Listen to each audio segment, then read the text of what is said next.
Just to kind of go ahead and get started today, we're out at the Arboretum. This is right on campus. You can actually see right behind me, there's Garage C. So we're going to start out here, loop a little bit around, showcase a couple different kinds of plant and animal communities, and then we'll just kind of talk about them and why they're important to Florida and all that kind of fun stuff. So hope y'all enjoy. So our first stop today is out at one of these small reservoirs that kind of lines the entrance of the main road for the Arboretum. This is a pretty interesting site in the sense that it's a fairly strongly permanent wetland. There's a lot of these through Florida, if you haven't already noticed. This one is constructed like a lot of the permanent wetlands that you do see in Florida, but there are a lot of temporary wetlands too, where they will actually dry up and disappear for part of the year. Now this one obviously stays pretty permanently wet, and you're going to see a lot of different species utilizing it. Everything from numerous species of turtles, fish, birds, even alligators are out here fairly frequently. So it's definitely a cool area. Just if you're looking to get your last iNaturalist credits in, come walk this trail. You're going to be able to get plenty of birds by the time you're done. In fact, I think I've already seen a couple today, including a woodpecker and some of the aquatic birds that you normally associate with this kind of habitat. One of the things that is kind of an issue here in Central Florida and throughout most of the state is that a lot of these more permanent bodies of water have been slowly more inundated with non-native fish species. More specifically, you get things like the Plecostomus catfish or hard-headed catfish. Those are here for a very obvious reason. If you ever had a quote-unquote algae eater as a kid, when you had a little freshwater aquarium, that's probably where they ended up. Mom and dad or whoever decided to dump them somewhere in one of these lakes because they didn't want to deal with them anymore. That's usually how these stories for invasive species go here in Central Florida, and really all parts of Florida. Florida's probably one of the worst, hardest hit states when it comes to invasive species. But I know for a fact people have pulled out 2-3 feet long Plecostomus out of this lake. So they are here, they're on campus. And then you also see other species like tilapia and all that kind of fun stuff. But there is some persistence of the native community. You do see bass, you do see bluegill, and some of those species as well, but to be honest, most of those are being outcompeted by the larger non-native fish species that we have now. So like I mentioned earlier when we were talking about this large wetland, some really neat things that are going on here is you get a lot of large wading birds. So behind me you actually have a wood stork. Wood storks are federally endangered, so it's kind of a really cool thing to have them right here on campus and pretty easy to find, honestly. Unfortunately, wood storks have some fairly large migratory ranges, and so they were often overhunted, and that's kind of why they're not doing as well as they should. Also out here, there's a little gray egret. I don't think you can really see it very well. But again, these are birds that are going to be out here fishing for anything that they can get. Again, usually you're going to find a lot of bluegill, sunfish, tilapia, all that kind of fun stuff out in small reservoirs like this one. So definitely really cool, and I wanted to highlight at least some actual wildlife diversity since I couldn't show you that gopher tortoise. So here I stopped at a sign that just kind of briefly describes what prescribed fires are, which we talked about a good bit in our lecture today, but I did want to kind of point out and show that this is the beginning of some of these kinds of habitats that you expect with prescribed fire. For instance, this is probably about a 2 to 3 year burn cycle here. And what you can see behind me is you probably have about 1.5 years, 2 years worth of growth. So this growth happens very quickly, and it often replenishes very, very fast. But because of everything going on with COVID, they haven't had as many burns out here, so we're probably not going to see a whole lot of freshly burned area, especially because a lot of the burns happen kind of in the winter. So we're not going to see too much of that, of the more like year burn stuff, but we should at least see 2 to 3 year burn cycle differences. So here's a little bit more of a closer look at a lot of this kind of habitat. It's kind of brushy and fairly open though. Nothing's really getting above 3 or 4 feet except for some of those saw palmettos that are kind of persisting back there. All of these large pines that you see in front of me are probably longleaf pine. Longleaf pine is an interesting story in the southeast. At one point, we had well over 100 million acres of this stuff, and now we're down to about 3. It's probably one of the most endangered ecosystems types there is. Mostly because, even though not only do you have a huge impact from logging, because longleaf pine was a great logging tree. It was used for a lot of construction and all that kind of fun stuff, especially after the Reconstruction period during the Civil War. It was also very useful for things like naval stores, such as turpentine and all that kind of fun stuff. And unfortunately, even if you're not harvesting it, what happens is over time, succession will continue. So the hardwoods, which you can start to see a couple small hardwoods kind of peeking through here, will start growing up and getting bushier and kind of taking over these habitats. And before long, you're going to end up with something more akin to that, where yeah, there's still pines, but it's very much more of a mixed forest and not this kind of open habitat that you associate more with these longleaf pine ecosystems. So I did want to stop and point this out. This is what they call the grass stage, or right at the end of the grass stage for a longleaf pine. So if you look there, this is what longleaf pines are going to look like for a majority of their first 10 years of life. And this adaptation is a perfect design for them to be able to withstand fire. Well, especially while they're growing their large taproot, which is going to allow them to continue to draw a ton of nutrients and all that kind of fun stuff so they can need to grow. Once that taproot's established, they'll start shooting up probably about 5 to 6 years in. And that's when you're going to start getting to these like 10-year-old plants here that you see in front of me, where they're kind of long and spindly, but then they grow up quickly. Then finally, you probably get to these trees, which are in their 20s or 30s, which is a little bit more consistent. But while we don't have this kind of stuff on property here at UCF, there's some massive longleaf pines that are well over 400 to 500 years old and are the bedrocks for a lot of these longleaf pine ecosystems, as the name would describe. So this is a huge part of what makes Florida ecology is we're so dependent on fire. Here at the Arboretum, despite being in the middle of campus, in fact, you can still see the stadium right there,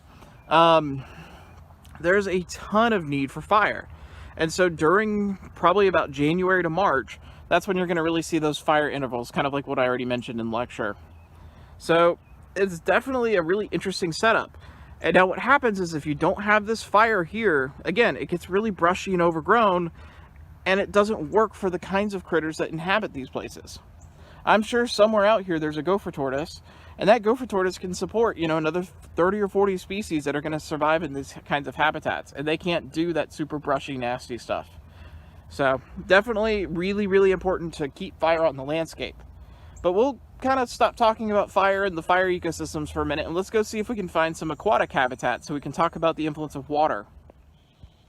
Well, I was on my way to a really cool area that I'm going to be showing here in just a second, but I did want to highlight something really cool that I just found.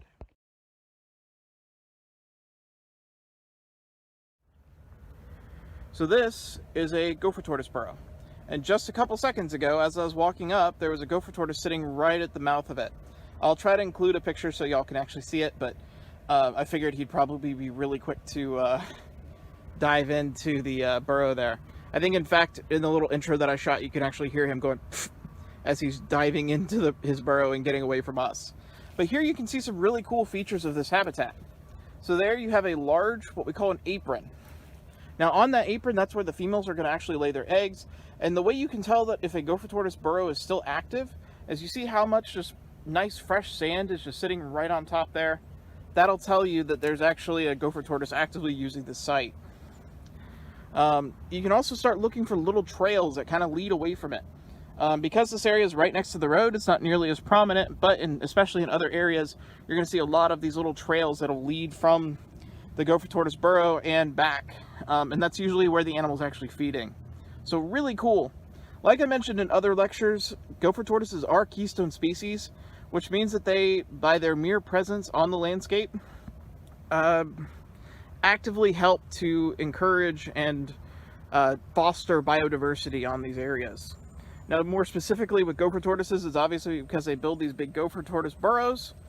They can be upwards of 20 feet in length and often curve and all that kind of fun stuff. And you'll be amazed at all the different kinds of species that will use them. And now, there are obviously a lot of different kinds of things that burrow here in the southeast. So the way you can tell if it's a gopher tortoise burrow is if you look, they're going to kind of have a strong half moon shape. So it'll be flat on the bottom with a kind of curved arch on the top. In other words, it's just big enough for the gopher tortoise to be able to turn around. And you can actually use that information to figure out how big the animal is inside of the burrow without ever having to actually catch the thing. If you measure the width of the burrow, you can usually figure out how long the animal is. So really cool. So while obviously there's a lot of very much more permanent wetlands in Central Florida, this is a really cool habitat type that's a lot more unique to the southeast. This is a temporary vernal pool, and what that means is about 2 to 3 months out of the year this area is going to be completely dry. So here, as we're in the dry season in Central Florida, I'm standing in the middle of the wetland, and there's maybe a little bit of water, but not much. However, it's still going to stay somewhat wet. You'll still see a lot of the soil being kind of moist. But the way you can tell this is a wetland, if you look behind me, you see all of these palmettos, and they just kind of all of a sudden stop, and there's a little bit of a slight slope down. That's the beginning of the actual wetland. In Florida, we have an extremely high water table. And what that actually does is it means that just these slight differences of less than a couple of inches in elevation can all of a sudden change a very dry, hardwood area to these flat mesic areas where you have a lot more rain and water and all that stuff is going to accumulate here, and that's where you're going to actually see some of these small ponds.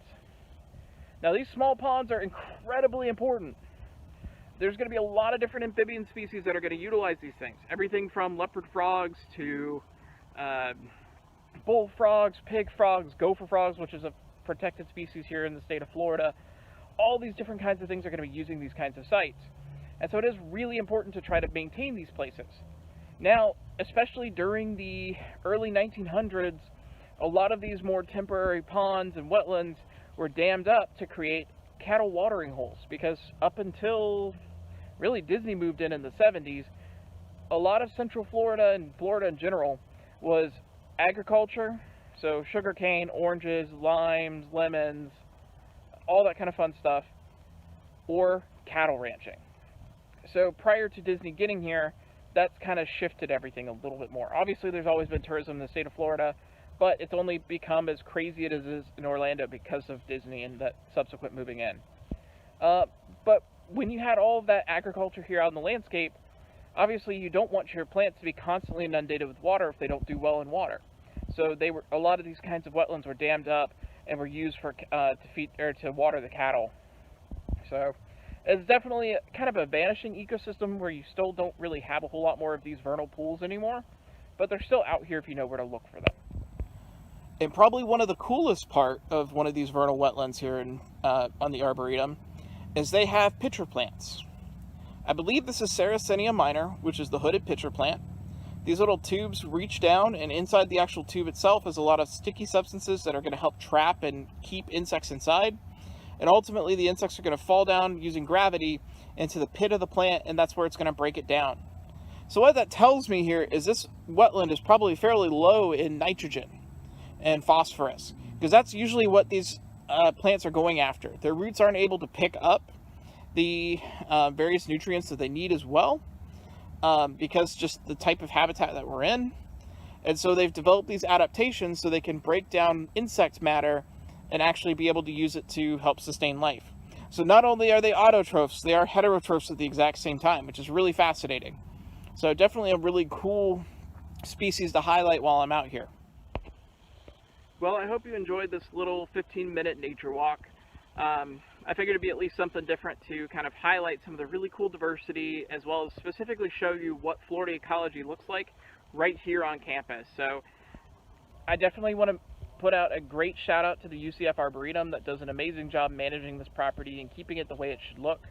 As you can tell, this is perfect kind of habitat, and it shows about a 1-year growth cycle since fire, which is really, really cool to see right here on a campus, especially one where I'm maybe 1,000 yards from the stadium itself. So this is a really cool ecosystem and something that we should definitely continue to highlight and share with all of our students. And I really hope you all take advantage of this place. It's a really cool opportunity just to go out and enjoy a little bit of nature right on campus.